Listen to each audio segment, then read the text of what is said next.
आखिर महादेव इतने क्रोधित क्यों हुए थे कि अपने ही बेटे का वध कर दिया।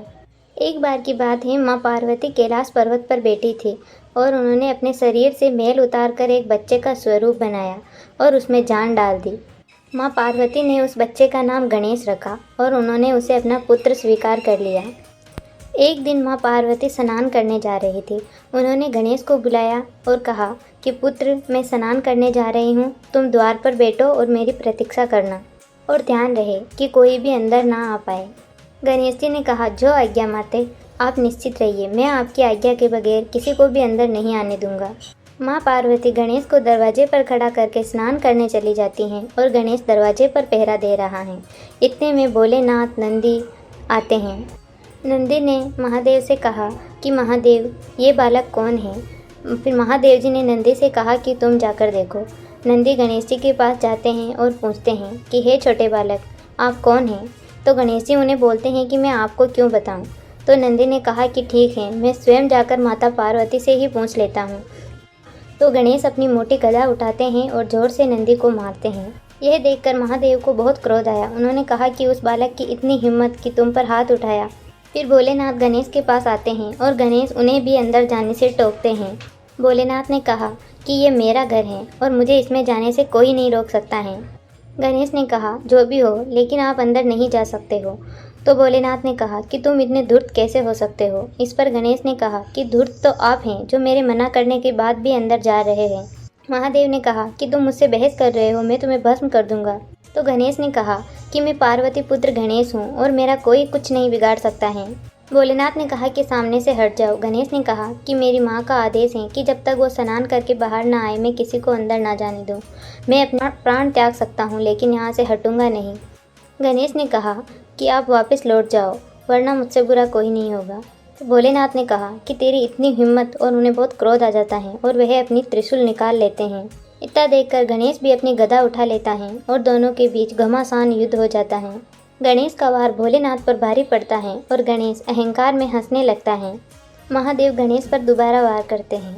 गणेश और महादेव के युद्ध से पूरा ब्रह्मांड कांप जाता है और सभी देवता महादेव के पास पहुंच जाते हैं और ब्रह्मा जी कहते हैं कि बालक, तुम भोलेनाथ से युद्ध कर रहे हो, यह उचित नहीं है, माफ़ी मांग लो इनसे। तो गणेश बोलते हैं कि आप कौन हो और यहाँ क्यों आए हो। ब्रह्मा जी ने कहा, वो छोड़ो और तुम भोलेनाथ से क्षमा मांग लो। तो गणेश ने कहा कि गलती भी भोलेनाथ की और क्षमा मैं मांगूं, ऐसा कदापि नहीं होगा। तो ब्रह्मा जी भोलेनाथ से कहते हैं कि भोलेनाथ, आप ही इसे क्षमा कर दो, बालक हैं, हठी हैं। तो भोलेनाथ ने कहा कि आप नहीं जानते कि इसने हमारा कितना अपमान किया है। मैं इसे नहीं छोड़ूंगा, मैं इसे अवश्य दंड दूंगा। गणेश ने हंसकर कहा कि मेरा सामना तो कर नहीं सकते और मुझे दंड देंगे। तो ब्रह्मा जी ने कहा कि मैं दोनों से विनती करता हूँ कि इस युद्ध को यहीं रोक दो। गणेश ने कहा कि मैं युद्ध नहीं रोकूंगा। तो भोलेनाथ ने कहा कि मैं भी इसे इसके किए की सजा देकर रहूंगा। और फिर से गणेश और भोलेनाथ युद्ध करने लगते हैं। तो ब्रह्मा जी ने कहा कि मैं कह रहा हूँ कि इस युद्ध को रोक दो, और गणेश से कहा कि बालक, तुम भोलेनाथ से माफ़ी मांग लो। तो गणेश ने ब्रह्मा जी को भी एक गदा मार दिया। यह देखकर महादेव को अत्यंत क्रोध आ जाता है और उनकी आंखों से अलग ही क्रोध झलकने लगता है। और भोलेनाथ ने कहा कि दुष्ट बालक, मैं अब तक तो तुम्हें माफ़ भी कर सकता था, लेकिन अब मैं तुम्हें जीवित नहीं छोड़ूंगा। इतना कहकर भोलेनाथ अपना त्रिशूल गणेश पर फेंक कर मारते हैं और गणेश भी अपना गदा महादेव पर मारते हैं, लेकिन त्रिशूल गदा को नष्ट कर देता है और गणेश के गले से आ लगता है। और इतने में ही गणेश के मुख से निकलता है, माँ। पूरे ब्रह्मांड में माँ शब्द का एक शोर छा जाता है और गणेश का सर बहुत दूर जाके गिरता है। यह देखकर सभी देवता एक अनहोनी के भय में डूब जाते हैं। गणेश की आवाज़ सुनकर पार्वती दौड़कर बाहर आती हैं और कहती हैं, गणेश पुत्र गणेश, कहाँ हो तुम। और वह देखती हैं कि गणेश की धड़ पड़ी हुई है। यह देखकर वह क्रोध से भर उठती हैं और पार्वती विनाश करने के लिए चामुंडा का रूप धारण कर लेती हैं। तो ब्रह्मा जी पार्वती को पूरी बात बताते हैं। पार्वती ने कहा कि मुझे मेरा पुत्र गणेश वापस चाहिए, और अगर ऐसा नहीं हुआ तो पूरी पृथ्वी विनाश की ओर जाएगी। विष्णु भगवान ने कहा, क्षमा करें माते, लेकिन आप कुछ भी ऐसा ना करें। पार्वती ने कहा कि भोलेनाथ कहाँ हैं। तो ब्रह्मा जी ने कहा कि देवी, मैं हाथ जोड़कर आपसे प्रार्थना करता हूँ कि भोलेनाथ अभी बहुत गुस्से में हैं और आप भी शांत रहिए।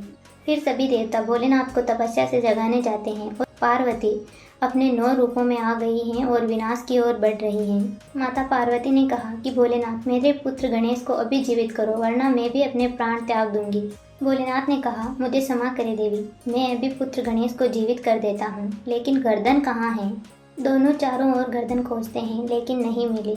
तो भोलेनाथ ने विष्णु जी को गर्दन खोजने के लिए पृथ्वी पर भेजा और कहा कि जो भी तुम्हें सबसे पहले दिखे आप उसकी गर्दन ले आना।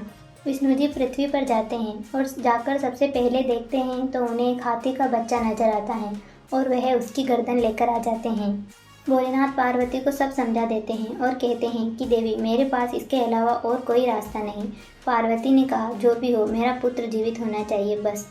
उसके बाद भोलेनाथ गणेश को हाथी की गर्दन लगाकर जीवित कर देते हैं। फिर जाकर माता पार्वती का क्रोध शांत होता है और वह गणेश को गले से लगा लेती हैं।